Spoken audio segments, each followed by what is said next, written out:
میں مدینہ مارہرا کی قسمت میں جلوس نکلا ہوگا اور جلوس میں عام سائے کو بچ رہا ہوگا.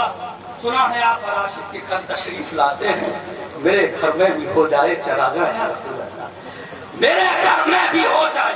اللہ اکبر, کتنی بڑی تمنا ہے ایک عاشق کی. حضور میرے گھر آ جائے.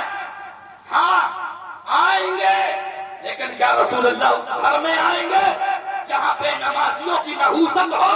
کیا رسول اللہ اس گھر میں آئیں گے جہاں پہ پردہ ہو کر حضرت فاطمہ کے پردے کی دھجیاں اڑائی جا رہی ہو؟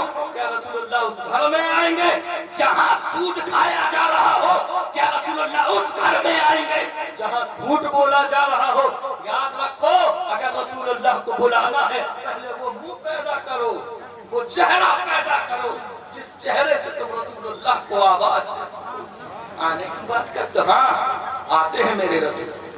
مولانا اوقالوی کو خط آیا کہ حضرت فلاں تاریخ کو ہمارے گاؤں میں ایک جلسہ ہے رسول اللہ کی سیرت کا, آپ آ کے کر دیجئے گا. خط تھا, بہت پرانا دور تھا. مولانا اوقالوی نے خط دیکھا, تاریخ نوٹ کر لی, اور جب وہ تاریخ آئی تو جا کر اس گاؤں میں پہنچے. سناٹا تاری ہے, نہ شامیانہ ہے, نہ مائک ہے, نہ اسٹیج ہے, کچھ نہیں. پوچھا گاؤں والوں سے, ارے تم نے تو دعوت دی تھی, یہ جلسہ کہاں گیا؟ اہل ممبر جو تھے وہ حاضر ہوئے.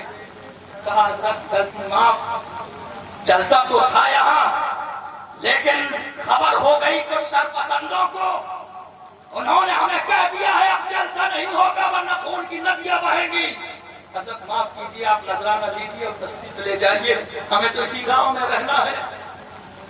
مولانا اوقالوی نے کہا, مومنوں کے ہوتے ہوئے رسول اللہ کا ذکر خیر نہ ہو, ایسا نہیں ہو سکتا. بتاؤ تمہارے گاؤں میں کوئی لاٹھی والا ہے جس کی آواز لوگ کانپ جاتے ہو؟ کہا ہاں, نورا ڈاکو ہے, کوئی اس سے نہیں ملتا ہے مسلمان مومن ہے, ڈاکو ہے لیکن جنگل میں رہتا ہے. مولانا اوقالوی کہتے ہیں ذرا پتہ بتاؤ.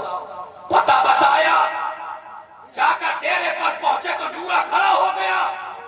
میرے ڈیرے پر مولانا کی کیا ضرورت, یہاں کون سا میلاد پڑھنا ہے؟ آنکھیں چھٹایا ہے, کھڑا ہو کر عرض کرتا, حضرت آپ تشریف لے آئے ہیں اس گنہگار کے ڈیرے پر, کیا بات ہے؟ مولانا اوقالوی کہتے ہیں نورا, کیا تیرے ہوتے ہوئے رسول اللہ کا ذکر نہیں ہوگا؟ کیا تیرے ہوتے ہوئے حضور کا نام بلند نہیں ہوگا؟ نورا نے کہا کیا بات ہے مولانا؟ کہا کہہ رہے ہیں کہ رسول اللہ کا میلاد نہیں ہونے دیں گے. نورا ڈاکو سر سے پیر تک کانپ گیا. کہا حضرت میں گنہگار ضرور ہوں مگر رسول اللہ کا غدار نہیں ہوں. نورا ڈاکو کے ہوتے ہوئے کیا رسول اللہ کا ذکر خیر بھی نہیں ہوگا؟ آپ چلیے, کس کی مجال ہے جو حضور کا ذکر روک دے؟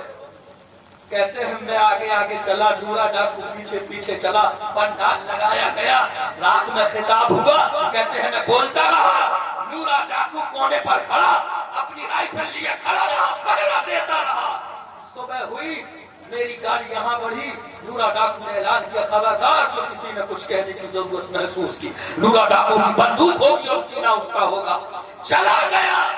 اوقالوی کہتے ہیں 6 مہینے کے بعد میرے گھر پر دستک ہوئی, دروازہ کھولا تو ایک نورانی چہرے پر داڑھی. میں نے پوچھا جی جناب بتائیں کیا بات ہے؟ کہا مولانا پہچانا نہیں, نورا ڈاکو ہو. کہا نورا تیرا یہ حلیہ, تیرا یہ حال؟ کہا ہاں, آپ تو چلے گئے, میں ڈیرے پر آیا, رات میں سویا, رسول اللہ خواب میں آ گئے. ارشاد فرمایا, نورا تو نے ہماری عظمتوں پر پہرے دیے ہیں, آؤ ہم سے گلے لگ جاؤ, ہم تمہیں جہنمی سے جنتی بنائے دیتے ہیں. اللہ اکبر, میرے گھر میں بھی ہو جائے چراغاں یا رسول اللہ. ایک ڈاکو کے ڈیرے پر اگر رسول اللہ کے چراغاں ہو سکتے ہیں تو آپ کے گھر پر بھی رسول اللہ کا چراغاں ہو.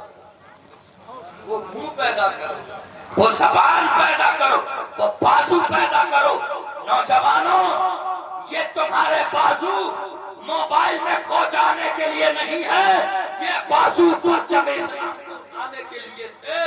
افسوس کہ تم نے سب کھو دیا ہے۔